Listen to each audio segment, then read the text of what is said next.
Hello, snakes. My name is Dante, and, and today it is Podcast Tuesday. Once again, we got Marvel Secret Lair spoilers. So yeah, we got a bunch of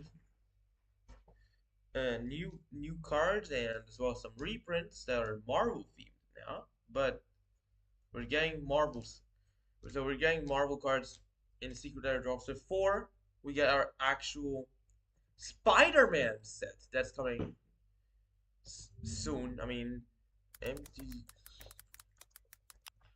So yep, Marvel Spider-Man. It's becoming. It's a individual set based on um based on most of y'all's favorite superhero. I mean, well, as a matter of fact, some refer to him as the face of Marvel. I mean, what can you not like? What can you not like? He's really cool. I mean, he's a good person. He he shoot webs and wow, it was fun. I actually finished the Spider-Man Miles Morales game on the PlayStation. I read the entirety of Spider-Geddon. The Let me just see. Do I where do I have Spider-Geddon? I finished. Oh my god! Wait, where is it? Where is my Spider-Geddon? Oh, there it is. Yeah, gotta show you. Spider-Geddon. Yeah, I don't know how much that weighs, but oh shoot. Yep, the whole thing. Read it, and it was really cool. Oh shoot. Drop. Figurine, but fine. All right. Yeah, that was what I was saying. Um, that we're getting a Spider-Man set, but we're also getting Secret Lair drops. I mean, and it's not only. I mean, it's gonna be Spider-Verse. I mean, we might see a Spider-Ham card. We might see, like Spider-Gwen and so many like other Spider-Man villains. Maybe even the Spot actually gets his own card. I mean, who knows? Anyways, let's go into our combo first, and then our non-combo, and it is.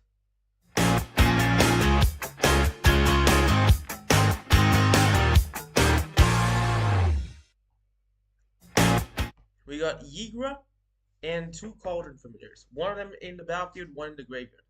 With this, you can sacrifice a Cauldron Familiar to bring back another Cauldron Familiar, because Yigra turns every creature into food. So, with Cauldron Familiar, sacrifice a Cauldron Familiar to bring back Cauldron Familiar from the graveyard to the battlefield, drain everyone for one. Now that there's another Cauldron Familiar in the graveyard, just do this so you get infinite ETBs, infinite like sacrifices, infinite power and toughness for infinite ETBs for Cauldron Familiar, which is an infinite drain, and infinite +1/+1 counters for Yigra. Because whenever food dies, then put 2 +1 counters on Yigra. Now, here's another thing that is which is a reason why some Titan players have stopped playing um, that card. It is.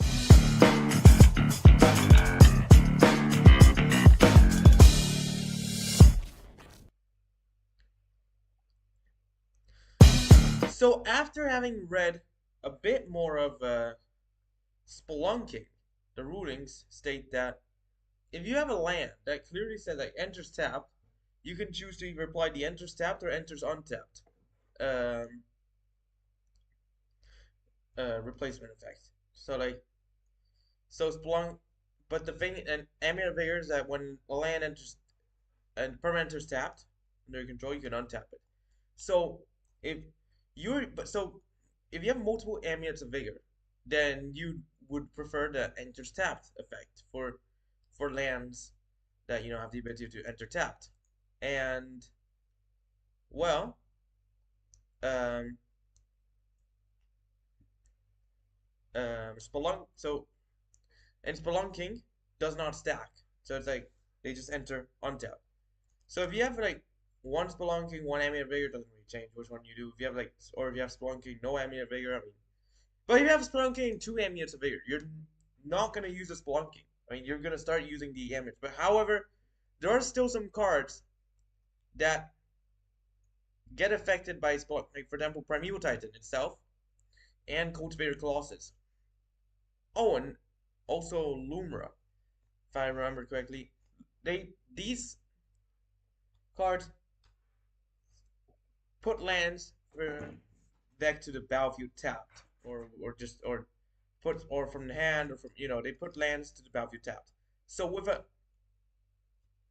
land that enters tapped, like then I mean that's when you can apply this. But if the land naturally enters untapped, like a basic forest, most of the colorless lands you got in there, like Urza's Saga, Castle Garenbrig with a forest on the battlefield, then they would have to enter untapped. They don't enter like they would not enter tap, so you cannot like hit them with the amulet vigor. That's from what that's what I've seen. I mean, but anyways, just want to make a quick announcement before we go to the number 10. The combat damage. I think they're changing the combat damage again. I think like kind of like uses a stack or something. I'm not sure. I mean, for foundations, they're changing the combat rule. Yeah, so combat damage on the stack. So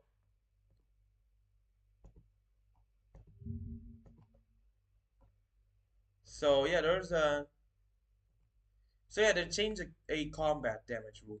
So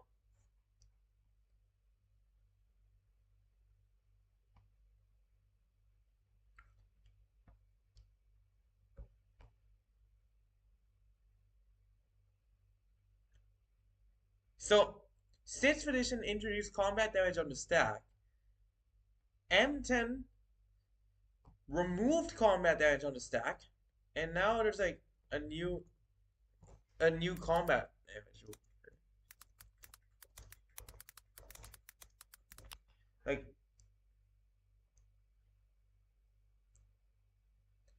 so now you can like so it's not combat damage on stack. It literally lets you divert the damage however you like. I mean, you don't have to like arrange it in any form. Like I mean, you can as a matter of fact, if there's like what you're dealing free damage and there are free tutus blocking the creature, for example, which would restrain. I mean, well, you in the past you'd have to kill one of them. You could divert like 2 and 1 or 3 and 0, but then like but now you can divert it like 1 1 1. So you can choose to not kill any of them. I mean, so there's a new combat damage rule. That's basically it. Well, let's go to our number 10, and it is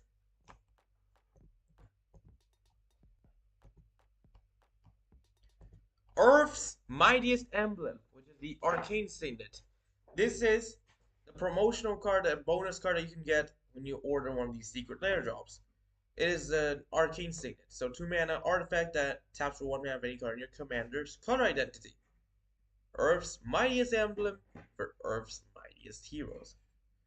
As you know, the Secret Lair drops will be, an Avenger or an X-Men or something like that, and cards associated. I mean, we go to the Marvel Secret Lair drops. There's like a Marvel Super drop. There's like a bunch of cards. They're like not sure when it releases, but there's like a bunch. I mean, Like even oh, it's just like wait, one, two, three, four, five secret lair drops. So the bonus is Earth's mightiest emblem, but there's one there's like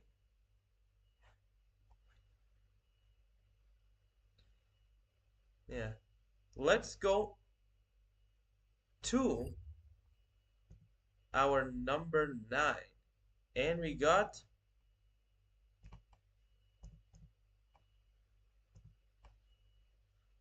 Sword of War and Peace is back. A Shield of War and Peace for Captain America. Free mana equipment. Equipped creature gets +2/+2 and has protection from red and from white. As you can see, I mean well yeah. And whenever equipped creature deals combat damage to a player, this equipment deals damage to that player equal to the number of cards in their hand, and you gain 1 life for each card in your hand. So it's equipped 2. So this so in case you don't know, the Sword of War and Peace is just one of the swords, which is a mega cycle of equipments I've been adding into various sets. And well, Shield of War and Peace is basically Sword of War and Peace. And I actually didn't know. I mean, that Captain America's shield didn't have. I mean, well, does Captain Shield have?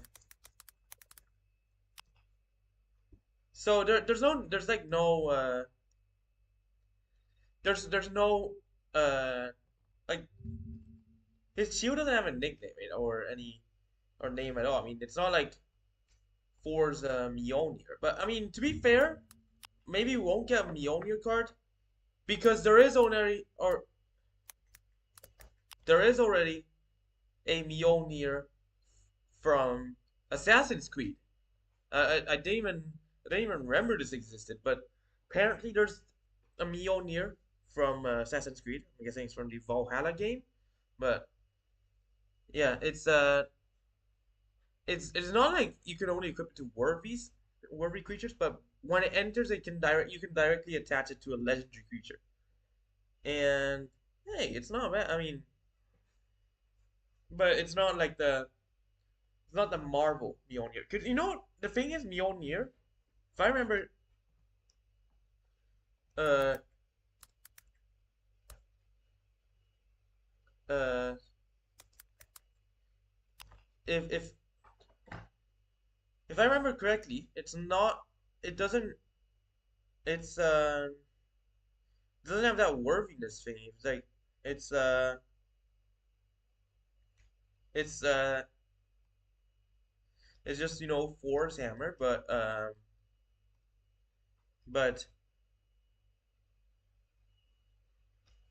but it's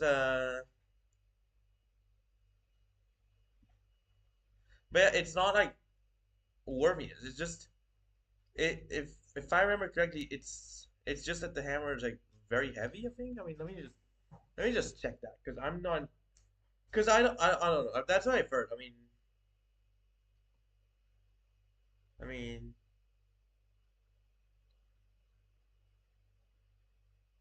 so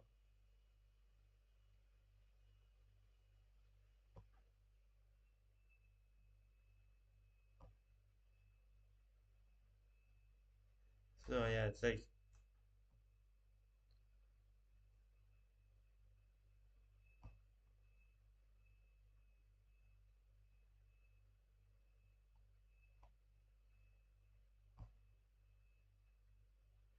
so. All right, let's see.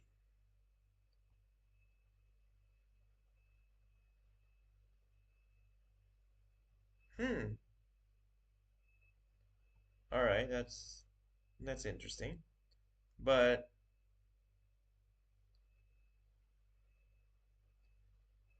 yeah, it's not like I think there's nothing.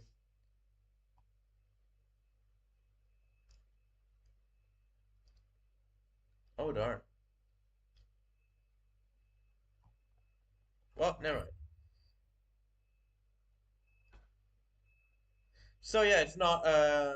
So yeah, Captain America's shield doesn't have a nickname because well, is not Cap's thing to give it a nickname. I mean, honestly, it would have been cool. I mean, but not everything has a name. I mean,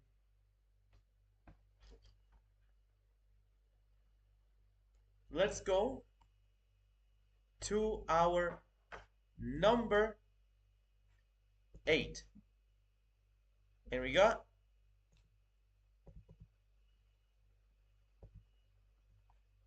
Commander's Plate. This is for the Iron Man Secret Lair drop. 1-man artifact equipment. Equipment usually gets +3 receipt and has collection protection from each color that's not in your commander's color identity. Equip commander for 3 mana or generic equipment equipped for 5 mana.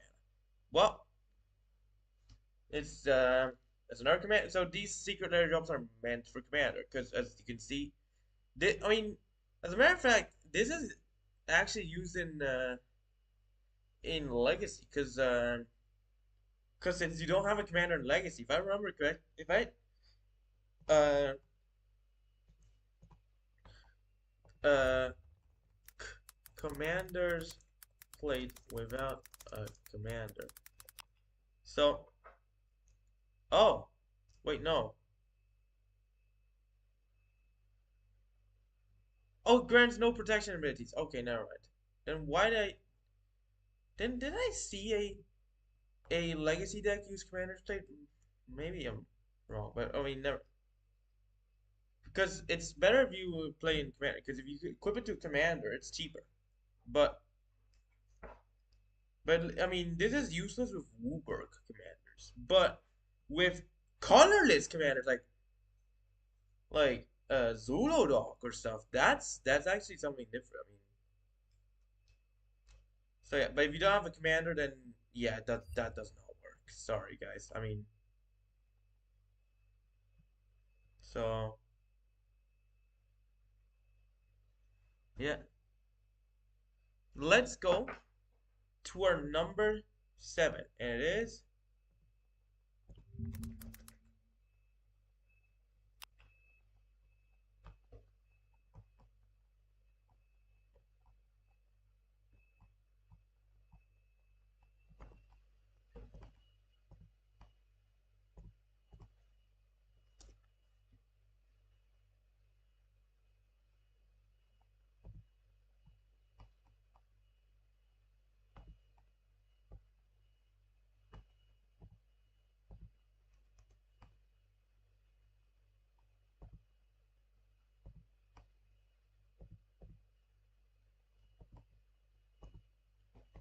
we got Storm, Force of Nature, a 4-man free 4 legendary mutant hero with flying visions and a ceaseless tempest, in which whenever Storm deals combat damage to a player, the next instant or sorcery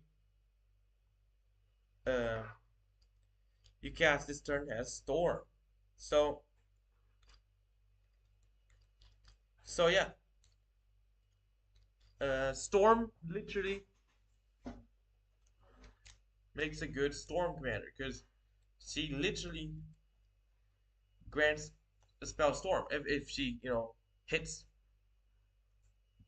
the player. I mean, so yeah, it's like, and imagine like extra combat, and because she has vigilance too. So if you imagine spam like extra combat with fear of missing out, or I mean, there's like a bunch of them. There's like hold on, let me just check all the wait what? So we go for uh additional combat. So there's like a bunch of cards. So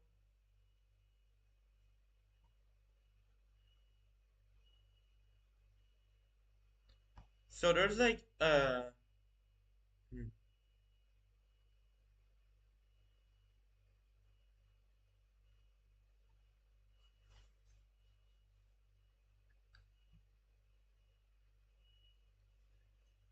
where is it? All right. There any all right? Because I remember there's like instant sorceries that add extra combats, of course. I mean,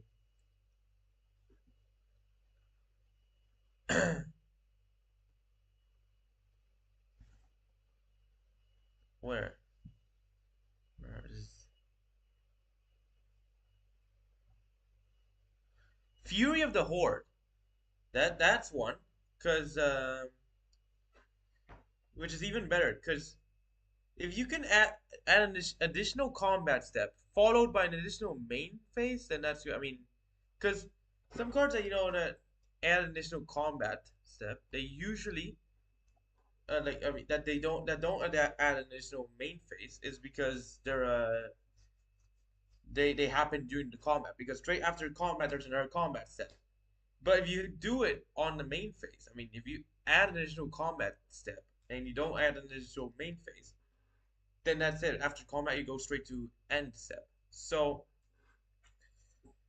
Fury of the Horde, that's one because you can because that's a sorcery that you can pay for 7 mana or exile two red cards from your hand, which that's part of Storm's color identity. Then that's you can get the 2 combat steps from you can get like multiple combat steps and extra main phases. So yeah, there's like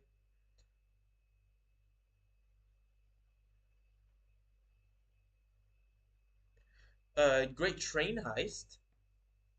You get like extra combat steps. It's an instant. The good thing is that it's an instant, so you can just do this during the end of during the damage step or whatever. I mean, and just do that. I mean, there's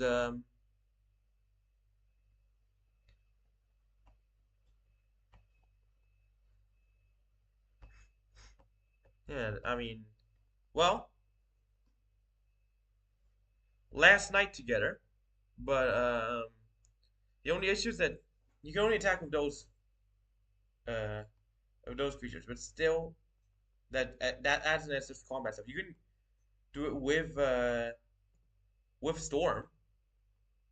I mean, make Storm indestructible and stuff, and that's cool. So you can add even extra. That's actually cool. But I don't know,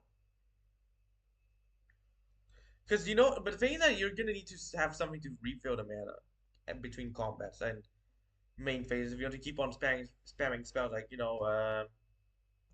Neheb. I think was I think it, wait Neheb can add you mana because Dreadhorde Champion and Eternal gives you uh mana. And the thing is that Neheb Dreadhorde Champion allows you to rummage cards. So you can rummage the useless cards, like on and just so you can draw only the cards you really need. And Neheb would just continue like adding mana. So like that's actually cool. I mean the Eternal. The Worthy, no. Not even in the color identity. But let's go to our number 2, 3, 4, 5, 6. Let's go to number 6. We got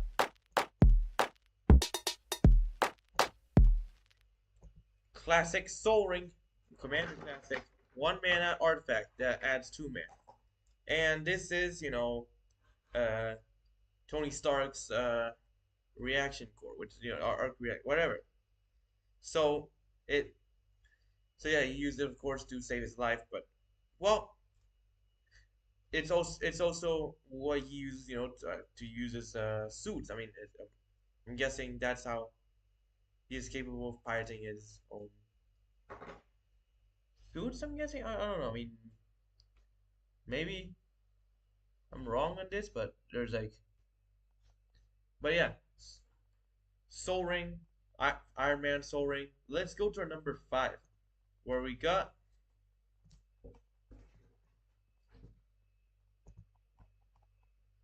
the Inventor's Fair, which is a Stark Expo. But I mean, I'm not sure why they didn't like rename it. I mean, it could have like they should have put Stark Expo at the name. But I mean, it's still an Inventor's Fair. I mean, why not? Legendary Land. If you upkeep, you can control uh, Metalcraft. You gain 1 life. Tap for a colorless, or for 4 mana tap, you can sacrifice the Inventor's Fair to tutor for an artifact. But you can only do this if you have Metalcraft as well. So it's 2 Metalcraft abilities. I mean, one that's a trigger that gains you life, each turn, and another one allowing you to sacrifice it to 2 for an artifact. So this is actually good. I remember when this was played a lot. I mean, I don't know if what decks still play Inventors Fair. I mean, Tours Fair, maybe Modern. I mean, some because Pioneer's not really viable, but it's still actually quite the expensive card. I mean, it's if you go to the original Canada's version, it's like $13. Canada's promo, the limited edition, it's $57. In the list, it's $16. So, however, on MTGO, you're only getting it for 0.03 ticks. So, it's not really popular on MTGO, but I've seen it. I've seen like so yeah. Um, that's basically our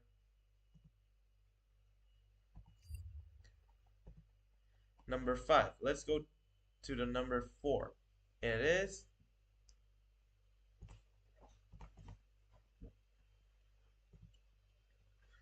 we got Secure the Waste, an X and a white instant. Create X 1/1 warriors.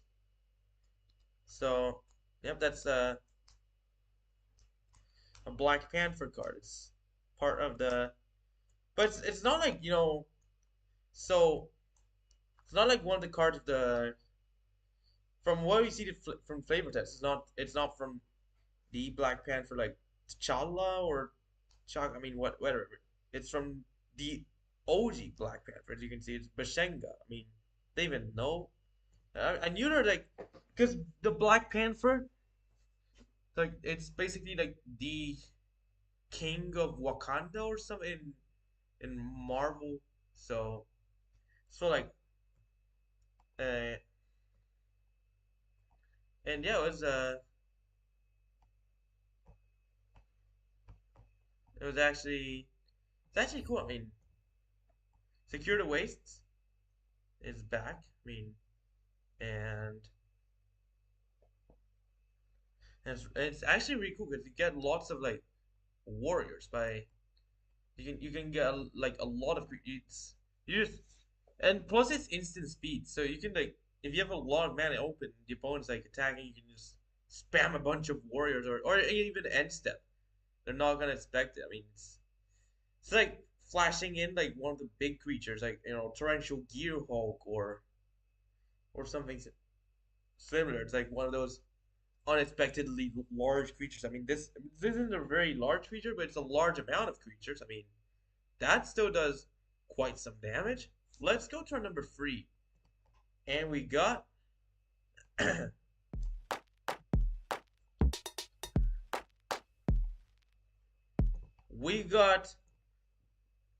Heroic Intervention, T'Challa Black Panther card, 2 mana, instant. Your permanents gain hexproof and indestructible until turn. You see, look, it's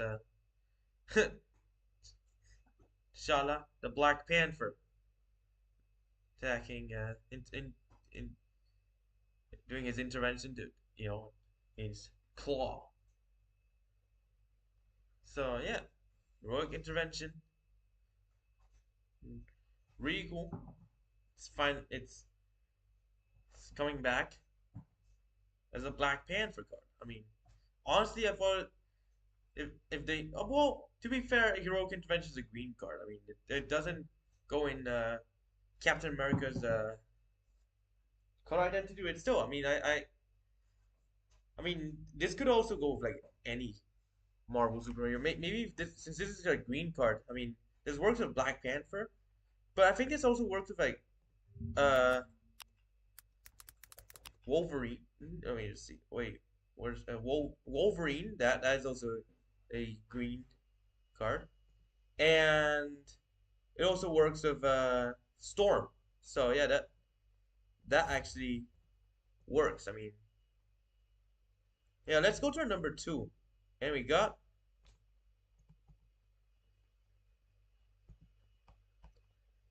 Bast's Blessing, which is Primal Vigor, a strictly worse um, doubling season. Well, depends on who you ask. But 5 mana enchantment. All tokens are doubled.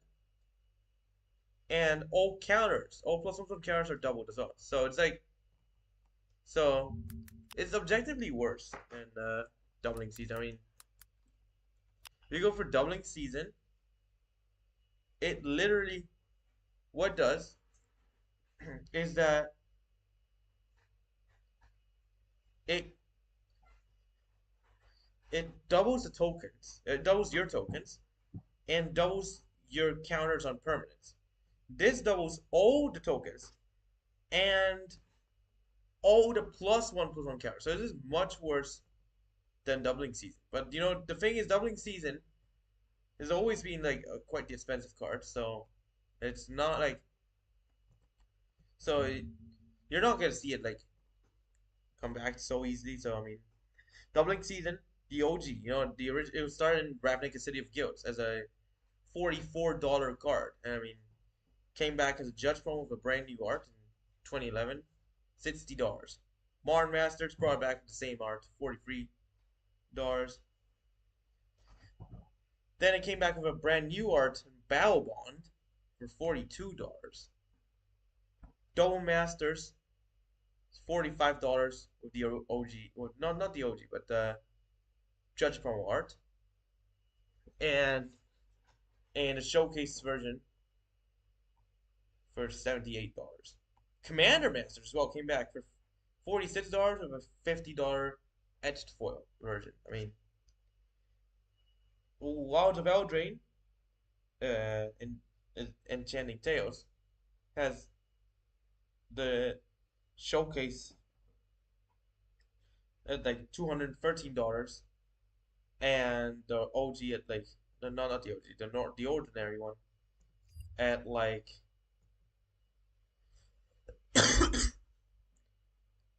no, it's 213. Like the it's a different version. No, because showcase is 45, normal is 41. Foundations has not been revealed, but it's coming back in Foundations, by the way. So this is actually gonna be standard and Pioneer League. Oh, darn, that's insane. Well, doubling season. It's But yeah, that's Past's Blessing, which is a worse version of. I mean, doesn't get much printing, but I mean, it's just worse than. It's just it doesn't get printed as much, but it's significantly cheaper because it's just worse. I mean, look at it. $6 the OG Commander for 2013 version, because this was a group hug card, which doesn't matter who controls it, it just affects everyone. So you can, if you give it to someone else, it doesn't change a thing. The list for $9, which is the Commander 2013 version, Secret Lair drop at $14, and Wilds of Eldraine. Oh, this is also in Wilds of Eldraine. And Chanting Tales. I did not know that, but still, it's $7. Well, that's Past's Blessing, which is a Primal Veiler. Now let's go to our number one, where we got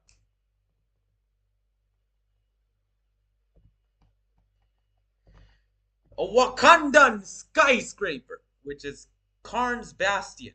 A land that taps for Curtis or for 4 mana, tap to proliferate. So, it's yep, it's a tower in Wakanda. I mean, it's really really cool. It just shows the ingenuity of Wakandans and how they use the vibranium. I mean, if I remember correctly, like Wakanda is like the main source of vibranium in Marvel. I mean, so it's just so yeah, it's not the it's not the same as so so yeah, it's oh, there's different variations. There's like the Wakandan one, that's the one that's most popular and common. But apparently there's an Antarctic variety, and of course artificial living. I mean, I'm guessing that's seen more in the comics. I haven't read like many comics, but I mean I want to. I mean, I'm thinking of reading some more comics soon. I mean, but yeah, I've watched like a lot of Marvel films and cartoons too, and series as well. I mean, after all, Marvel and DC is what I do enjoy a lot. I mean, it's but yeah. Anyways, congratulations, you have reached the end of the podcast. So why don't you like and subscribe and follow the answer, share friends, stay tuned to next videos, streams, and podcasts. Podcasts will be live every Tuesday, 4:30 GMT. So stay tuned to them. Watch my other videos too. Thanks for watching. Hope you enjoyed it. And bye.